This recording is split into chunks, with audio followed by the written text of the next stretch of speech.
When I started working with NFTs, what I did first was This is episode 73 of the Arts Academy podcast, How to Make and Sell NFTs with Victor Varnado and Roxy Lynn.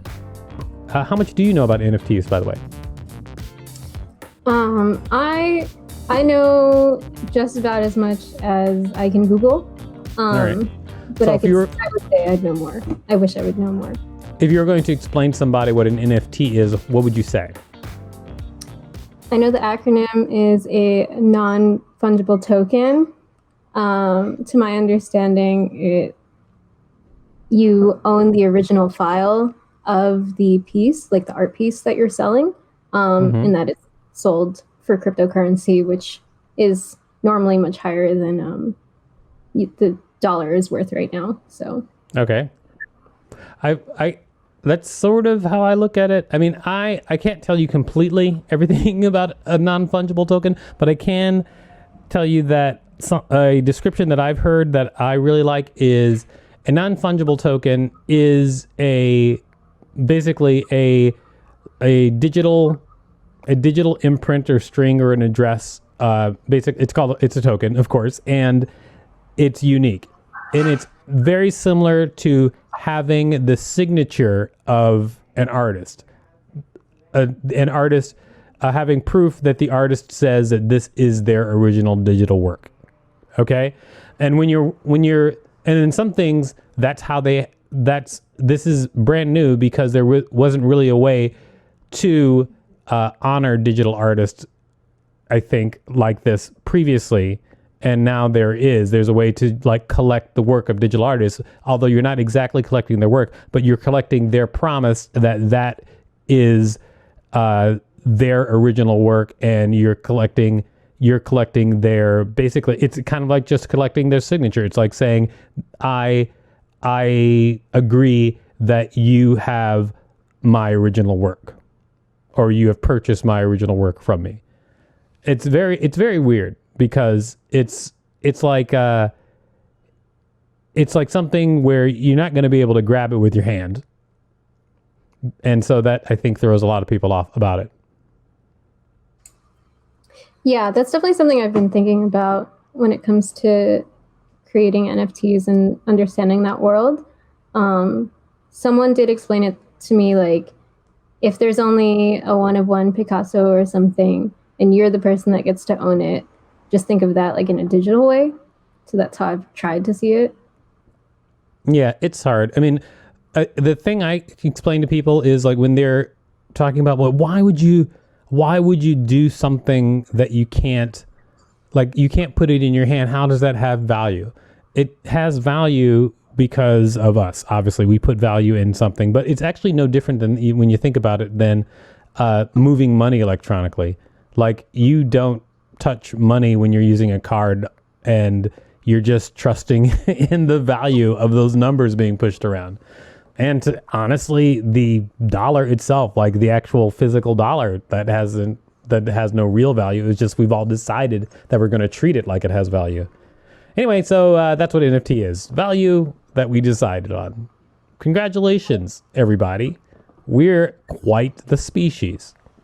All right, so let's get started with, I'm going to just tell you exactly how I got into NFTs, and that's what we're going to do this episode.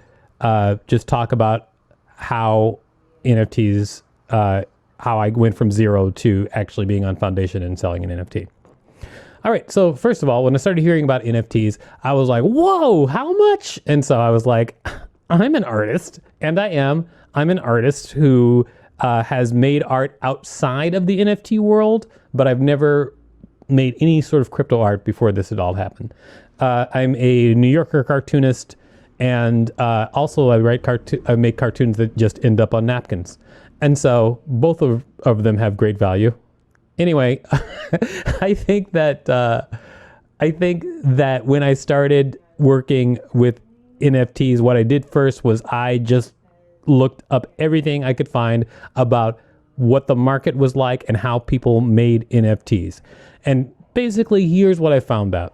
That in order to make an NFT, to mint an NFT, you need about as much skill as about as much skill as moving around on Facebook and as navigating your banking software. If you've got a bank that you have on your banking software on your phone, or you go to their website. So that's pretty much it. That's the amount of skill that you need to make an NFT, to mint an NFT. What minting an NFT is creating the token which represents the unique NFT on a database called a blockchain. So basically that cost both time, it cost computer power, and it cost money to do in most cases. And so basically what happens on a site like Foundation is you have an image or a video file or something, you have some sort of digital media, you upload it to their website, then you pay a fee, which is called minting, and the fee is actually called gas. The act is called minting. I know there's a lot of people who really know a lot about crypto art who are just about ready to run over to my house.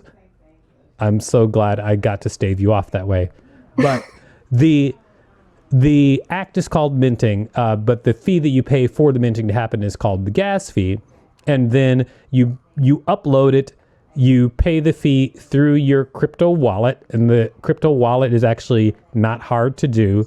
I had a friend transfer cryptocurrency to my wallet because I found out that when I put money in my crypto, when I bought crypto, apparently it took like a couple of days for it to become active. So I paid money to buy ETH so I could sell this thing. Then I found out that I wouldn't actually be able to move the ETH to where I wanted it to be for another 3 days. So I had to borrow ETH from a friend.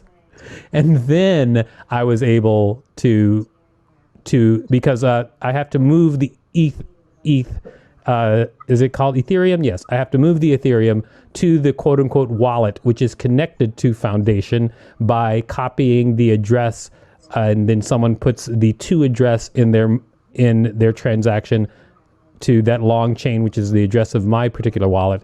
And then Ethereum shows up, and then I can start spinning it like a credit card. And I minted my first piece, which is really just me uploading a JPEG. And then I clicked on the yes button when it said it's going to cost you this much Ethereum. And I was like, that's not real money. And so I clicked the yes thing. And then my piece was on the blockchain, which is a database, the Ethereum blockchain. Then the piece is put in escrow, actually. So your token, the token that has been created, when you put it up for sale, is taken by Foundation and put in escrow. So it's held in another magic digital place that you can't reach. And then when someone buys it, the token is then transferred on the blockchain to them. So that you can see it on the blockchain that they're the owner. In fact, when you put something on Foundation to sell, and you list it, then Foundation also is listed as the owner, or whatever profile that Foundation uses to show that they have ownership. They're actually listed as the owner in the database or on the blockchain. A couple of interesting things that people have asked me: how did you get on Foundation? So let me explain quickly what Foundation is, and then I'll tell you exactly how I got on it. I'm actually just checking the time because each episode of this show is only 30 minutes. I have a big old mouth. I've been blabbing for like 12 minutes, so I just want to make sure I haven't talked all through everything. How's it going, Vice Queen Roxy? I'm good. As you're explaining it, I do have a couple questions. More like just conversational questions. Okay. So I guess in terms of benefit, what would you say the benefit of going through this process is? For artists? For an artist, I think that there is no real benefit.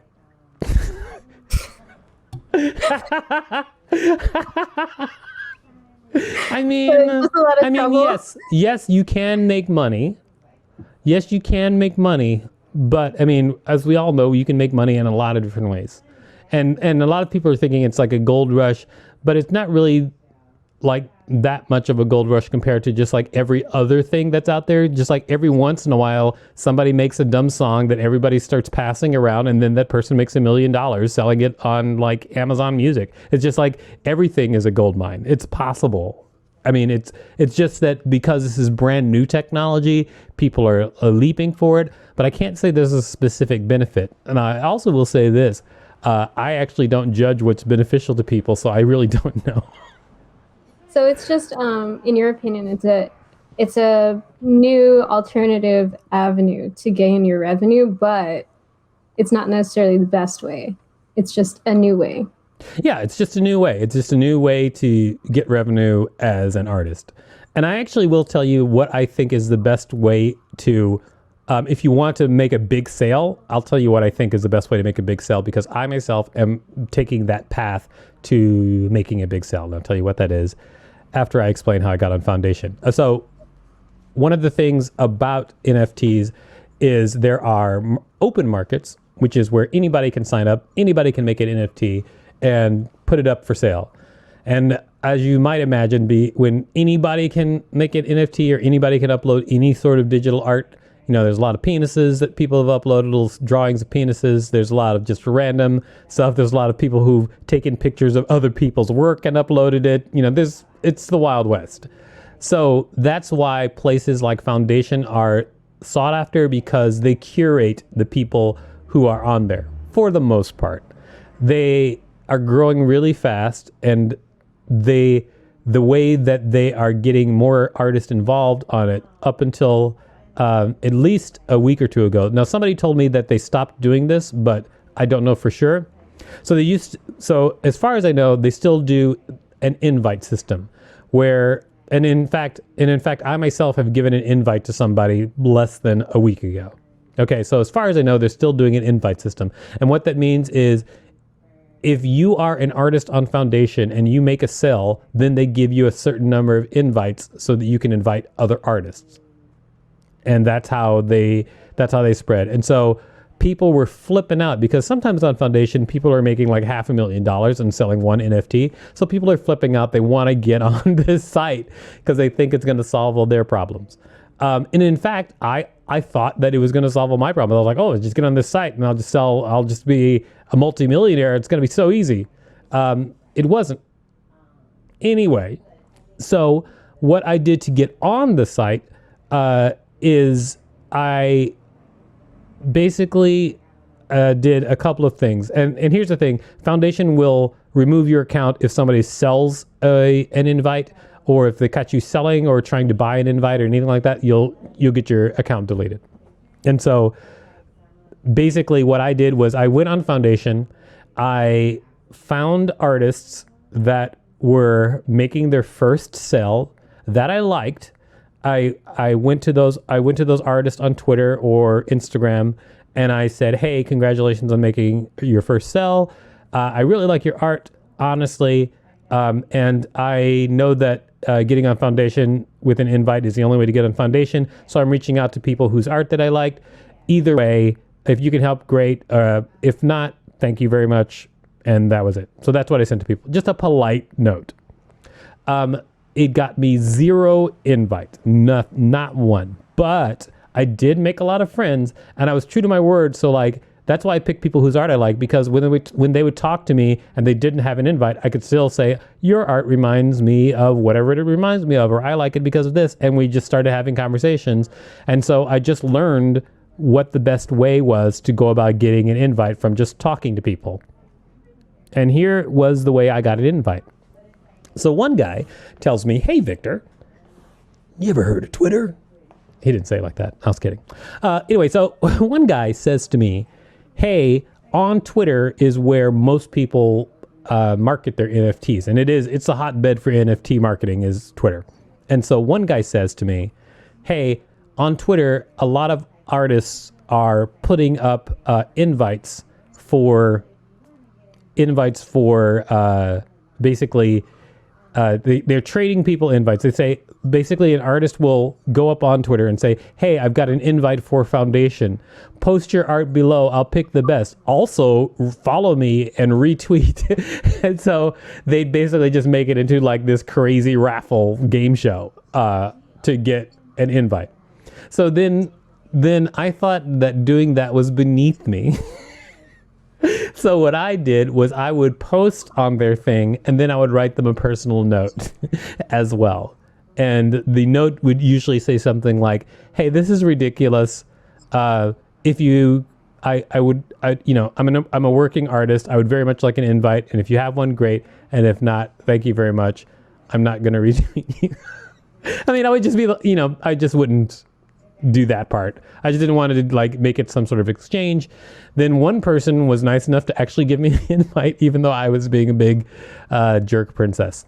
All right. And so he gave me an invite, and then I got on Foundation, and then I went off to make my first NFT sell. So that was from beginning to end how I got on Foundation. Yeah. I haven't gotten that far yet in terms of my Foundation process. But as you were speaking, I was thinking about Clubhouse too, and how Clubhouse has like a very similar system, not with NFTs, but just in terms of invite access.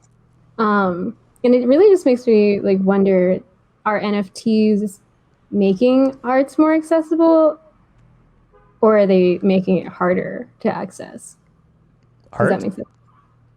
Harder to access? No, I think it makes art more accessible. I mean, you mean to be an artist or to collect the art or to appreciate the art? To collect and appreciate it, I mean, appreciating it, it's making it more accessible, definitely. I mean, to collect it, you can collect tons of NFTs for very little money that are terrible.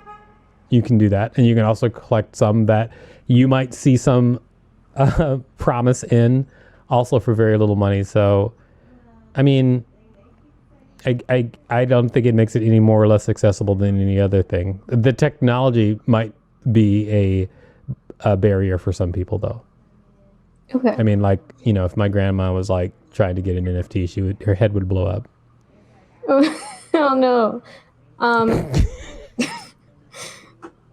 Did you want to share what your NFT looks like? Yeah, actually, we should talk about that. Okay, so when I first, I will share my NFT. I'll tell you about my NFT, and then I'll tell you why I did not make a lot of money, and then we'll share actually, anybody can look at the NFT. If you look up just Google Victor Varnado, New Yorker cartoonist. Probably the first image that comes up is going to be a cartoon of two men on a mountain that I drew after, this is actually after George Floyd's death. I drew this cartoon, and the New Yorker published it, and it was just about recognizing racism in America. So it went kind of viral.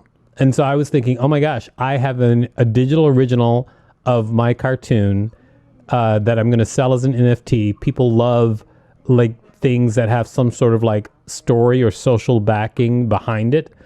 I'm going to make $1 bazillion selling an NFT. That's exactly what I thought. And so I was like, I'm a New Yorker cartoonist that carries weight. And then I put it up online on Foundation, and then one of my friends bid on it, and no one else did. Just not a single person. So the auction came and went. And so I realized later that the problem was that I am not embedded at all in the NFT community, or I don't have something, something isn't happening outside of the NFT community with me that is big enough that is going to spur on my sale. For instance, like if I had created that cartoon as an NFT right when I first made it and it was going out, it could have been my calling card.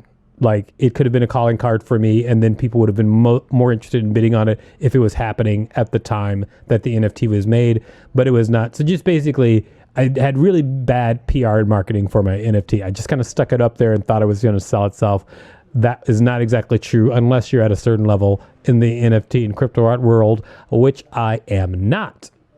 All right. And so I basically just got my NFT back from my friend. I gave him his money back. And I still owe him for the gas fees of the transactions, but I gave him his big load of money back, and I got the NFT back because I know that it has a potential, because I talked to a lot of people who are in the NFT world, and I was like, what do you think? Does this have potential? And they were all like, yes, yes, yes, but you have to market it right. And so so right now I'm sitting on my NFTs, and I do a lot of stuff, and sometimes my name is in the paper and stuff. And so I'm just waiting for like the next thing that is going to pop, like marketing wise for me. And so if something interesting happens, then I'm going to actually start pushing my NFT when a lot of people are going to be traveling toward me. Cause like usually like if I publish something or some sort of like something that I'm working on comes out, then suddenly like my name is in the news more. And then, so that is when I will try to push my NFTs. Now we're just going to talk about how to make them, because there is a lot of ways to make NFTs. I'm on a forum in Facebook, an NFT forum, and people are always asking, can I do this? And can I do that? Probably the answer to everything that one might ask is yes. Because it seems like the definition of what an NFT can be is just growing and growing quickly right now, like really quickly. Yeah, anything goes from what I've seen. I mean, if anyone remembers the viral hit Neon Cat, that rainbow cat made out of a Pop-Tart, it sold for, I think, 531,000 USD at the time for the original. And then a Brooklyn filmmaker had sold 52-minute audio clip of him and his friends farting, which is just wild to me that either of those things would be worth that much money. Well, I mean, it's just like it's really just having the bragging rights to say you have the original, or you want to support the artist, all of those, or you just think it's just ridiculous. I feel like NFTs are all like personality. I mean, but that's the way regular art is too, which is, I mean, they're all regular art, I guess, but physical art is personality too, because sometimes people will sell like giant blue squares, and that'll cost like $3 million as a finished oil painting. So I really don't see the difference. It's fine. Anything, like if people want to pay $1 million or $500,000 for Nyan Cat, awesome, more power to them. I personally would not pay a $500,000 for Nyan Cat, but if people want to do that, then that's totally fine. I have, as far as like NFTs goes, I do think that, at least from what I've seen personally, I've seen that either the notoriety of the artist sells an NFT, or the NFT being like snazzy. Like if it's a really, really solid visual, then that is something that can sell. Of course, there's a lot of ways to make solid visuals.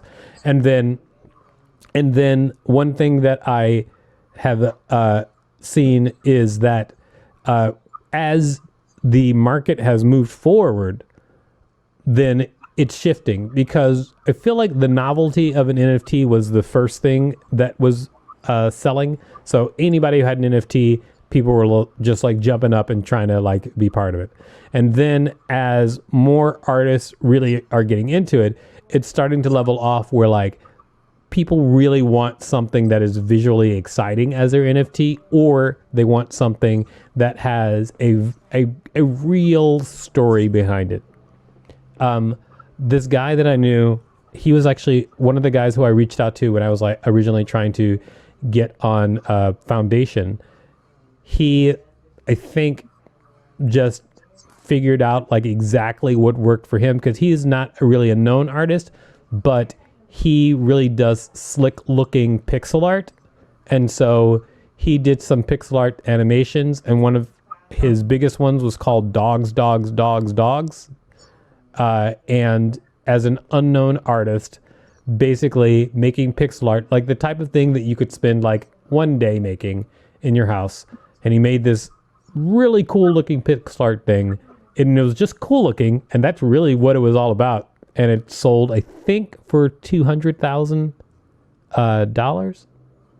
Wow. And this is a guy who was really just getting into it, but it sold for so much because it was pretty. It had great animation. It had a bunch of different dogs.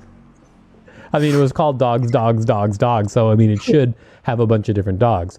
But his was made, like, I think, completely digitally. There are also people who sell art, which is really just pictures or scans of physical art that they sell, and those are static.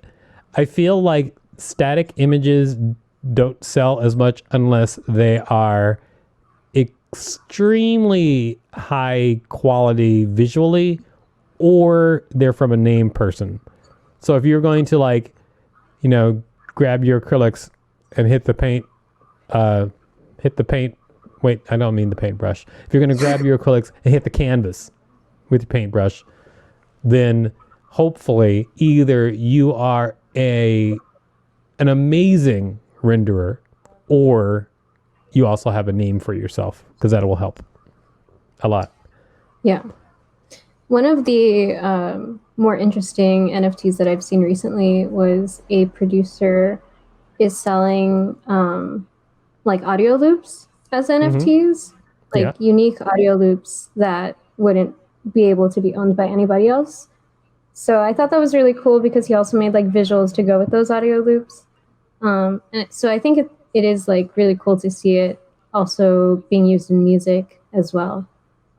He's making unique visuals. I mean, unique audio loops. But wait, so because with NFTs, you don't transfer the rights usually, unless that's part of the contract. So most of the time, like, for instance, like if you bought an NFT from me, an NFT of a mouse that I'd created, then you would have the original of that art piece, but you wouldn't have the rights to the mouse. And so, like, for instance, with most audio NFTs, it's like someone can sell you an audio NFT, but you just have the rights to the token, but you don't own the rights to the beat. Like, I couldn't take the beat and release it in my own song because I don't have the rights. Yeah, I'm not exactly sure like what the contract would say for it. I just know that it's it says each melody, loop, and swirl is unique, and there will never be duplicates because they're one of ones. That's all it said in the description. Okay, so it's just like a regular NFT. It's just a token. So it's an NFT token. Yes. Yeah. No, I shouldn't say NFT token because T stands for token. It's a non-NFT token. Yeah. Were there any other NFTs in terms of like their art form that interested you? Yeah, actually, there is this place called Sedition, which I'm actually very interested in. So this is a market sort of like a foundation market. And the reason I'm actually bringing this up when we're talking about the different ways you could make an NFT is because on Sedition, it's basically a network of people who have a subscription, and then digital art is shown on their screens wherever they are. So, like, say if you had a dentist office, and then the digital art is on the screen. And so the screens are generally a certain size, like 16 by 9, a TV size. So when you're making art for them, a lot, like, it is great for them if you make it 16 by 9. So that's actually one of the things that I kind of think about a lot, because like different platforms ask for NFTs in different aspect ratios. Oh, I didn't realize that. Well, wow, welcome to the world of NFTs. I love learning. Me too. Actually, I love learning myself. No, yeah. I'll tell you one thing that I have that you don't have, right? A roll of hot pink tape. Do you have that? No. I don't have hot pink tape. I do. Check it out. Is that an NFT? It is not an NFT. It is hot pink tape. Is the art behind you an NFT? It could be, but it is not. It could easily be an NFT. We could make an NFT. We should make an NFT. In fact, if you want us to make an NFT, why don't you title the NFT for us, and we're gonna make an NFT. Everybody, you title it, we'll make it. So we'll probably check the comments in the episode when this is released. We're gonna make that happen, everybody. So Yes, please. I'm not the authority on what sells for sure, but I am just a research hog. Like, I will research and look at data and watch things and try to figure out exactly what's happening, because I love to like figure out a trend and then come out like a data king. And I found that as long as your NFT like looks like professional animation, it's more often gonna sell than the ones that don't look like professional animation. And the ones that have motion seem to sell a lot more than stills. And stills do sell, but they have to be amazing, either an amazing idea, an amazing visual, or both. And also, if you are a person with a name, then you can sell one. But one of the things I like to do is if you're trying to create exciting visuals for an NFT and you yourself are not like, I guess, the most profound digital artist, what I found is, or at least the most technically adept digital artist. This is actually more appropriate, because I think one of the things that separates people in the NFT world is actual just knowledge of a lot of the software that people use. Like, especially if I would say the majority of NFTs are 3D. Not everybody's about to jump into 3D software and make something amazing. But do you know 3D software? I don't know how to use it. I know 3D artists, though. Oh, okay. Gotcha. I mean, there are actually collaborations where people come up with an idea and they have a 3D artist create it, and that collaboration becomes the NFT instead. Those happen as well too. But for me, like I actually used to do a lot of 3D art because I was just curious, but I don't do a lot nowadays, although I understand it. However, when I'm very interested, especially on this other site, Sedition, in moving into NFTs that are a tableau of art, NFTs that are a tableau of art with layers treated different digitally. I love to use like hand-drawn animation and then use digital processing to change the way that hand-drawn animation is ultimately presented. I think that may not be completely clear, but I think I can show you what I'm talking about if you have just a second. Do you like, if you were going to get into the NFT world, what kind of art would you be making? I was actually curious to know your thoughts on like if this would benefit filmmakers, since it is more of a visual element to it that helps sell them. Because there's all types of ways that you can create experimental film and like use a lot of editing.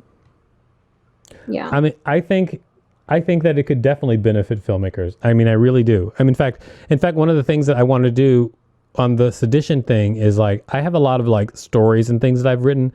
And I want to illustrate moments in those stories and make them like moving tableaus. It's almost like making an animatic of moments from these worlds or stories that I've created. Like, that's actually one of the ways that I want to use it.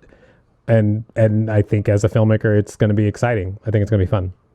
Yeah. It's going to be just a combination. So this is like an example of something that I made.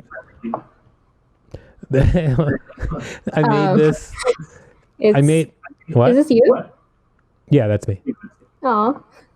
Yeah, this is something that I made actually over like maybe 3-4 hours. I was just like experimenting. And with this, like, I hand drew animation, and then I made it its own layer, and then I drew animation for the background and I made it its own layer. But the background has a treatment on it, like I forgot what it's called, but you know how like they used to do pixelate, like things are dots in old comic books? Yeah, for whatever that is called. So I mean, I started using that, and I just wanted to experiment on like how it might look, because then I can make bigger pictures and scenes with things. And this is just a way that I'm going to try, and this is just an experiment with the way I'm going to try and merge, because I love doing cartooning and drawing and animation. I want to merge animation and digital work in a way that is appealing, which might be an interesting way to make an NFT. Like this is like actually way more rough than something I would publish as an NFT actually, but I think you get the idea about how I want to mix and merge things. Yeah, this would be cool in like storybook form. These types of forms. Yeah, because it reminds me of like the pop-up books, but now it could be like in a digital way. Whoever wants to make absolutely. that. It could be like a digital pop-up. It actually reminds me a little bit of some stuff I did when we worked on the Great Fantasy Debate, which is a game show for Facebook Watch, where authors and comedians argue over nerdy stuff. So the animations in there were like, I modeled them after pop-up books. I like created these animations for the game show, and it was like very pop-up book looking, which is cool. Yeah. Someday I'll show it to you. Who knows? Yes. All right. Yes, So if you are watching live, here's what I want you to do. This episode was shorter than the last one, which is totally fine. I don't mind having short episodes. It means that I have less to do later. But if you are watching live and you want to ask a question, now's the time to ask that question, because otherwise we're going to start wrapping it up. So also for you, Roxy, so you said you're kind of like wanting to dip your toe into NFTs. And then when I asked you what kind of art would you make, you kind of turned it back on me and asked me a question instead. So what's the answer? So I have been trying to create, well, a little bit about myself is that I'm a filmmaker that likes to integrate poetry into their work. So I create visual poems. And so with the rise of NFT, I've been wanting to create visual poems that would be sold as NFTs. So that's what I've been trying to work on and learn more about. I think that's a great idea. Yeah. I think you should absolutely do that. That's great. Yeah. I like art that is immersive. And prior to learning about NFTs, I was already like very curious about AR and VR, but now I'm just seeing so much of those types of immersive experiences that I'm also very curious. So I'm interested in doing like either frames or moving frames, or making like them like 5 to 10 second like little films that are like all animation and whatever, telling a story. Because a lot of people do looping animations, and then it's interesting because you could easily, like if you're going to cut to different things, it's easy to mask the looping.